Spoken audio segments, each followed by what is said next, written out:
नमस्कार। उज्जवल भविष्य निर्माण हेतु विशेष चर्चा कार्यक्रम के अंतर्गत हमारी श्रृंखला उच्च शिक्षा परिचय में मैं कीर्ति आपका बहुत बहुत स्वागत करती हूँ।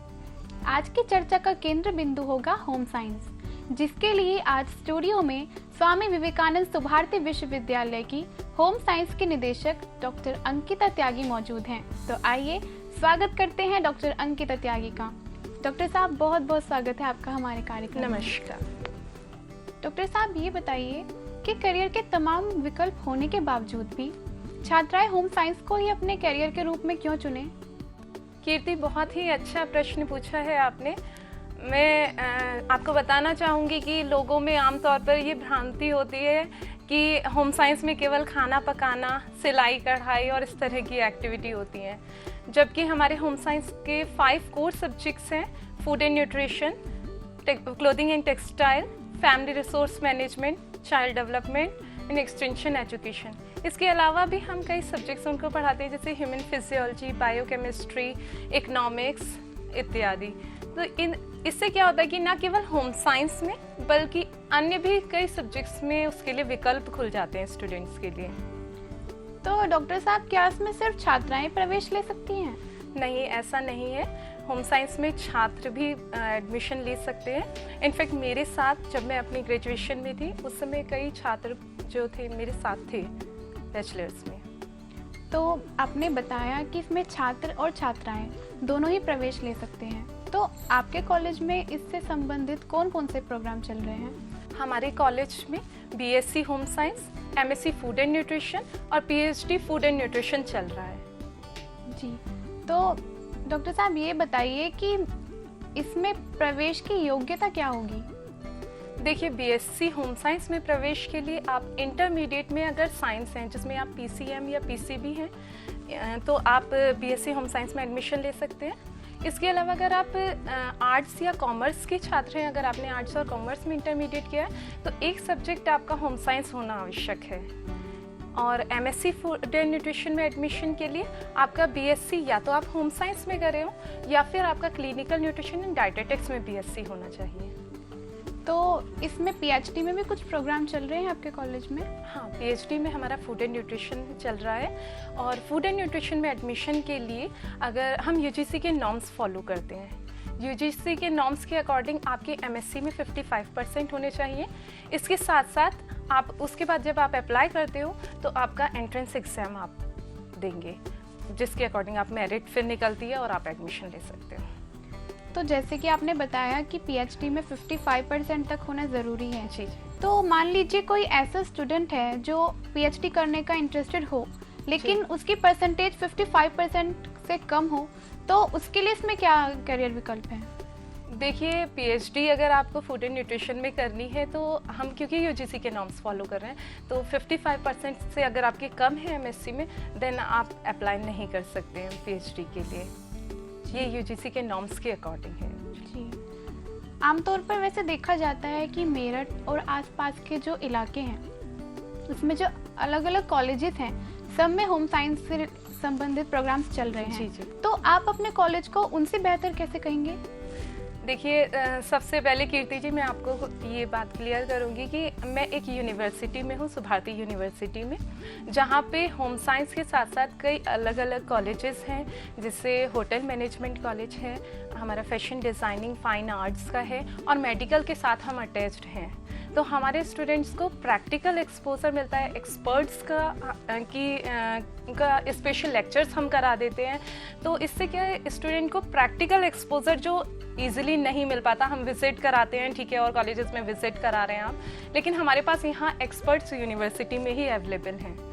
तो इसका बेनिफिट हमारे स्टूडेंट्स को मिलता है बेहतर। जी, बहुत सारे बेनिफिट्स बताए आपने। अब ये बताइए कि होम साइंस में डिग्री लेने के बाद कौन कौन से ऐसे करियर अपॉर्चुनिटीज़ हैं, मेरा मतलब विकल्प हैं, जो छात्र छात्राओं के लिए खुल जाते हैं? देखिए, क्योंकि मैंने यहाँ पे हम जो कोर्स स्टार्ट कर रहे हैं, बीएससी होम साइंस स्टार्ट किया है हमने, और उसके साथ साथ एमएससी फूड एंड न्यूट्रिशन चल रहा है। हमने बीएससी होम साइंस स्टार्ट किया है, तो हमारे फ्यूचर में ये प्लान है कि हम और भी सब्जेक्ट्स में एमएससी स्टार्ट करेंगे। तो जब आप बीएससी होम साइंस करते हैं या होम साइंस में डिग्री ले लेते हैं, उसके बाद आपके पास अनेक विकल्प खुल जाते हैं। जैसे आप अगर एक हॉस्पिटल में हैं तो एक dietitian, as a dietitian, nutrition expert, consultant की तरह वर्क कर सकते हैं। इसके अलावा फूड इंडस्ट्रीज़ में आपके लिए food analyser, food quality product analyser की तरह वर्क कर सकते हो। आप अपैरल मर्चेंडाइजर की तरह वर्क कर सकते हो, इंटीरियर डेकोरेटर की तरह। टीचिंग में अगर आप जाते हैं तो एज ए लेक्चरर और प्रोफेसर, जिससे मैं यहाँ पे जॉब कर रही हूँ। इस तरह से आप अनेक विकल्प हैं आपके पास जो।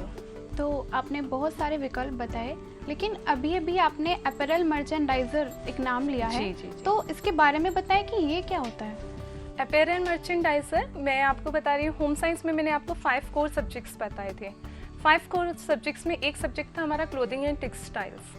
क्लोथिंग एंड टेक्सटाइल्स में हम स्टूडेंट को मेनली फाइबर्स को आइडेंटिफाई करना, उनकी टेस्टिंग, फैब्रिक मैन्युफैक्चरिंग और क्वालिटी एनालिसिस, ये चीज़ें सिखाते हैं। साथ में हम उनको फैशन डिज़ाइनिंग का भी कराते हैं, क्लोथिंग किस तरह से बनती है, ये सारी चीज़ें बताते हैं। तो जब यही स्टूडेंट जॉब के लिए जाता है तो मिल्स में, टेक्सटाइल मिल्स जो होती हैं उनमें जब वो जाता है तो वो इन चीज़ों को प्रैक्टिकली करता है। तो वहाँ पे वो product analyser, fabric analyser, fabric की क्वालिटी एनालाइज करना, कैसे मैन्युफैक्चरिंग होगी, इन सारी एक्टिविटी में इन्वॉल्व होता है। तो ये एक अपैरल मर्चेंडाइजर का जो कि काम है। तो डॉक्टर साहब, अभी आपने एक्सटेंशन एजुकेशन के बारे में भी कुछ नाम लिया था, जिक्र किया था, तो हमारे दर्शकों को बताएं कि ये क्या होता है।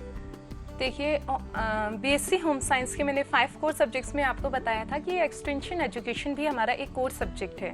एक्सटेंशन एजुकेशन में मेनली हम विलेज एक्टिविटीज़, कम्युनिटी वर्क सिखाते हैं स्टूडेंट्स को। जैसे एनजीओ में होते हैं सोशल वर्क, उसके लिए हम एक्सपर्ट करते हैं। हम स्टूडेंट्स को विलेज का एक्सपोजर देते हैं। कम्युनिटी में जो प्रॉब्लम्स है, करंट प्रॉब्लम्स हैं जिनको वो अभी तक केवल रीड कर रहा था, उनके विषय में पूरी जानकारी देते हैं। तो वो एक एनजीओ स्टार्ट कर सकते हैं, सेल्फ हेल्प ग्रुप स्टार्ट कर सकते हैं, इस तरह के कि उनको वो अपने आप जो नीडेड पर्सन है उनके लिए वो कर सके। जिससे जी, बहुत कुछ बताया आपने।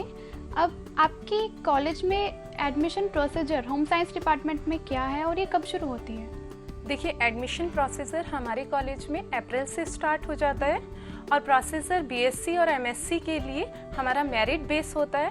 आप अप्रैल से बीएससी और एमएससी में एडमिशन के लिए अप्लाई कर सकते हैं और ये ऑफलाइन और ऑनलाइन दोनों तरह से आप कर सकते हैं। अगर ऑफलाइन करना है तो आप डाक द्वारा भी ये मंगा सकते हैं और अगर ऑनलाइन करना है तो आप हमारी वेबसाइट पे जाके सारी डिटेल्स देख सकते हैं। इसके साथ साथ मैं जितने भी बच्चे स्टूडेंट्स और जो पेरेंट्स हैं वो जो इंटरेस्टेड हैं एडमिशन के लिए, उनसे ये विनती करूँगी कि वो एक बार आके अगर हमारे कॉलेज को विज़िट करेंगे, ब्रोशर और केवल पैम्फलेट को देख के ना आए, यहाँ के इंफ्रास्ट्रक्चर को देखें, यहाँ की फैसिलिटीज़ को खुद आके चेक करें, तो वो ज़्यादा बेहतर होगा, वो ज़्यादा समझ पाएंगे। जी, तो आपके कॉलेज में स्टूडेंट्स के लिए कौन कौन सी फैसिलिटी प्रोवाइड की जा रही है।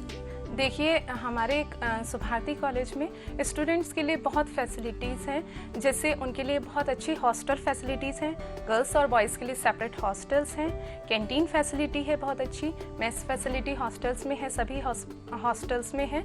इसके अलावा उनको खेलकूद के लिए, नृत्य के लिए, संगीत सिखाने के लिए और इसके अलावा जिम अवेलेबल है यहाँ पे। और बहुत अच्छा जो एक बेनिफिट है, स्टूडेंट्स को यहाँ पे फ्री मेडिकल फैसिलिटीज़ प्रोवाइड की जाती हैं। हमारा एमसीआई अप्रूव्ड हॉस्पिटल है जिसमें स्टूडेंट्स को मेडिकल फैसिलिटीज़ फ्री प्रोवाइड की जाती हैं। तो दर्शकों, आज जैसे कि हमारी बातें होम साइंस पर चल रही हैं, तो फिलहाल वक्त है छोटे से ब्रेक का। जल्दी वापस आएंगे, कहीं जाइएगा नहीं।